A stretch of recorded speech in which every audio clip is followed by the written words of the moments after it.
Hello and welcome to Poppyfield Card Crafts for part 2 of some easy make backgrounds and duo colour stamping or die cutting. I've got some cards to show you before we start. This one, the background was created using a distress oxide ink in cracked pistachio and a commercial manufactured stencil or mask, whatever you want to call it. And then I stamped the sentiment on some plain white card and die cut it, then inked the edge with the cracked pistachio just so that it would match the background.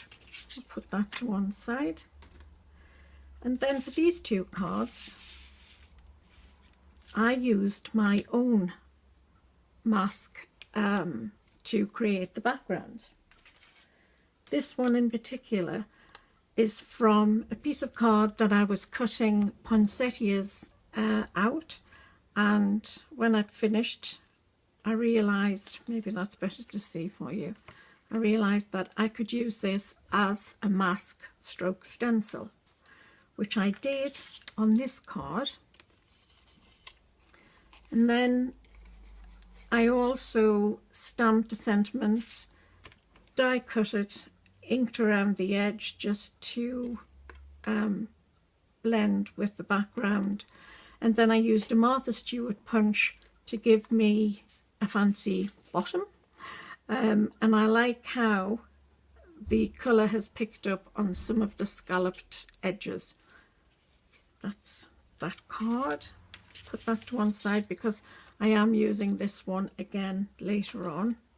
And then I have another few cards to show you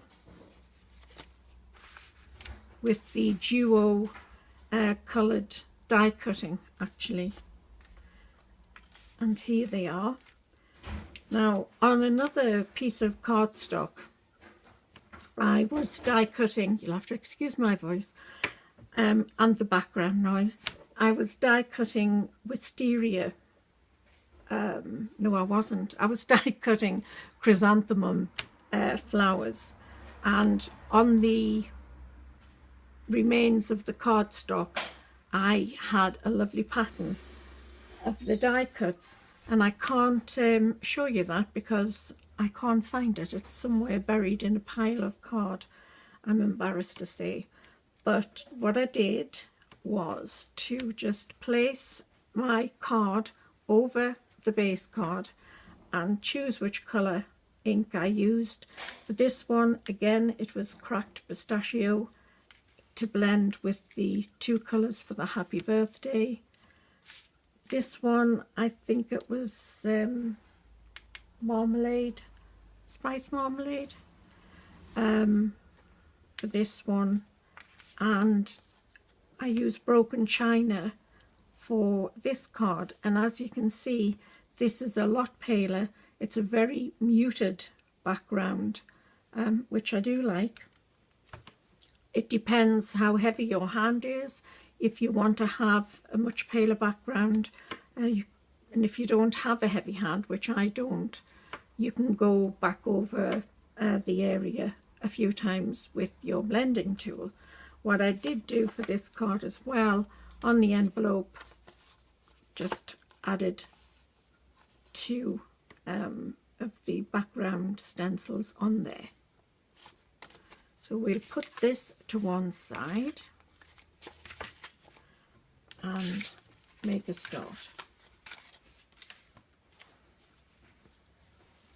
So for the first card I'm using a top folding, and it's a 5-inch square card, and I'm going back to this manufactured stencil. And excuse me again for my voice, and I apologise for the band-aid on my finger. I was cleaning my scissors this morning and they slipped. That's all I'll say. So I have my card. I'm going to put the stencil in that position, And then I'm going to use another Distress Oxide ink fired brick. So I will ink my blending tool and then just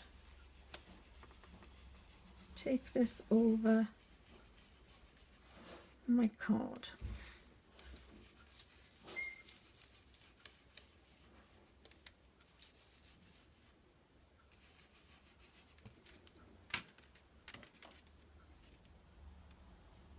And if you get any little bits where you've just caught the edge of the stencil, and if you don't want to leave it, all you need to do is colour it like that, and that's the first background. And what I want to use as well, I'll just put this one to one side and the ink will be drying, is with this card, and this is a 5x7 card. Just crease that again so it'll lie flatter. And I'm going to use this homemade stencil. I'll put it on the top there. I still want to use the fired brick because this is a poinsettia die. I want to bring in this red again. So I'll colour that.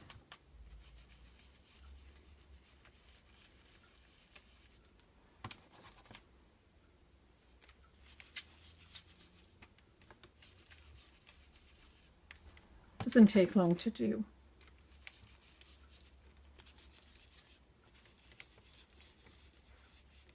But having the white card underneath, I don't know whether I'm colouring my base card or some of the card as well, but all will be revealed.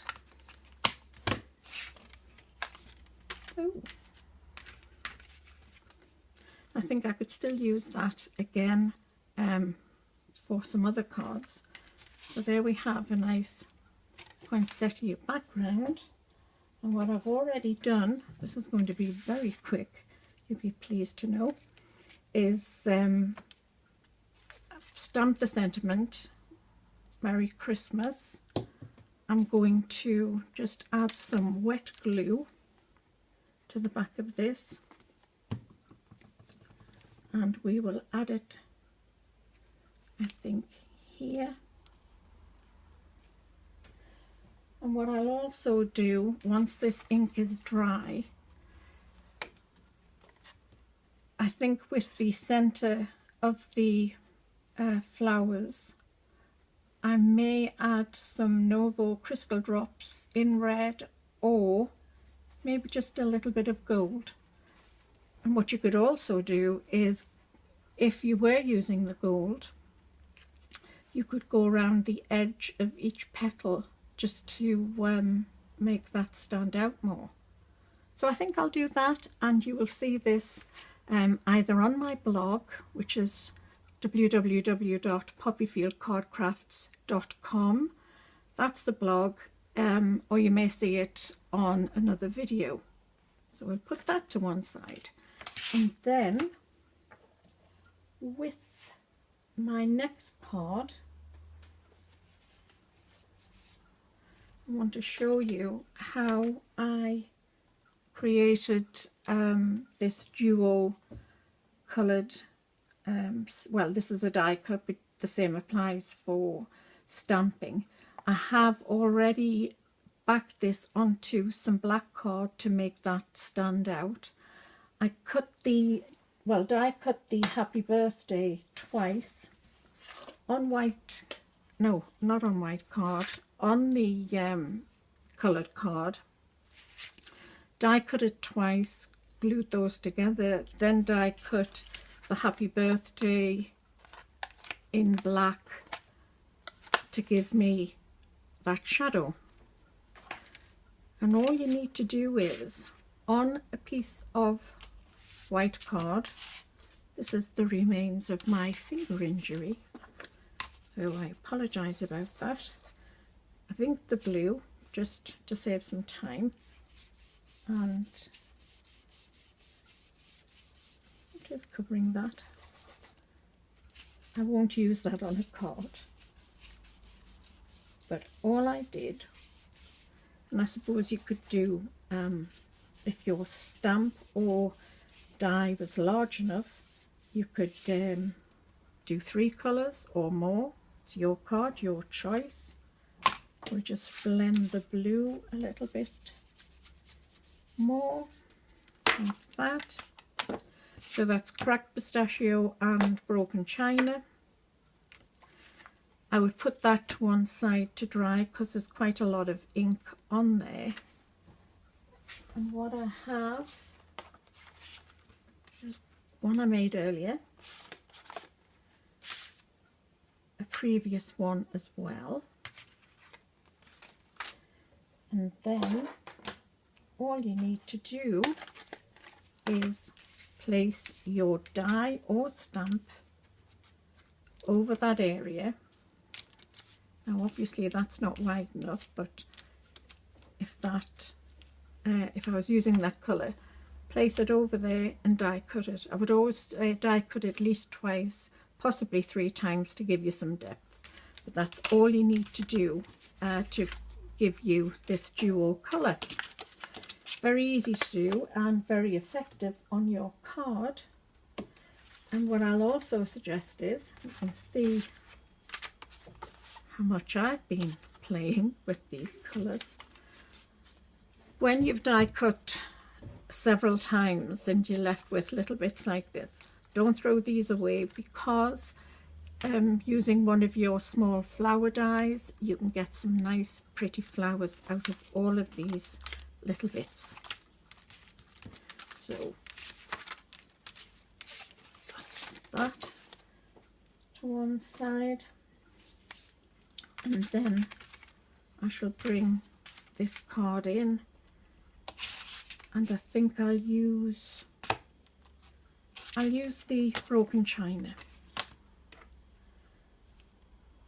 And back to this mask. Again, I'm going to put that at an angle, ink my blending tool, and see what we get.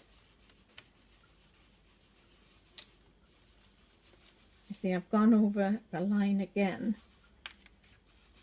so you could take a little bit extra time doing it and make sure you keep within the stencil.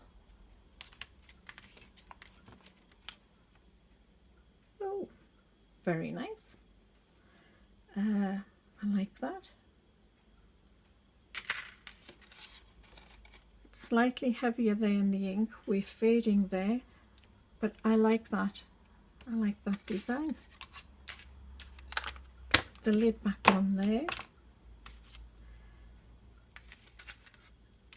That's broken china, the same as I used on there, and I will just add some ink, some glue.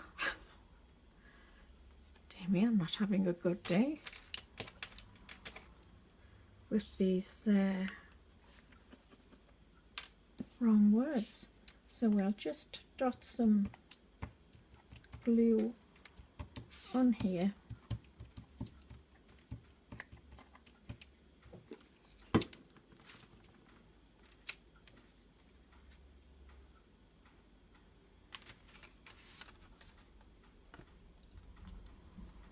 And place that there. Give it a little clean. This is Cosmic Shimmer Dry's clear glue, so any that's showing like that little bit there, once it's dry you won't be able to see that.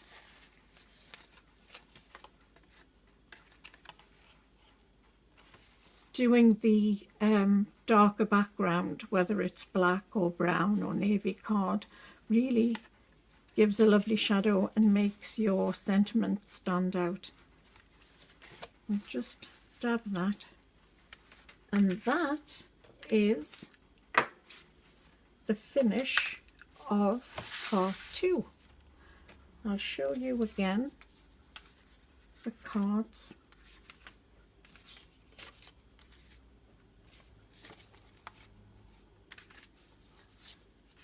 I really like these two. I love the colours on there. Thank you very much.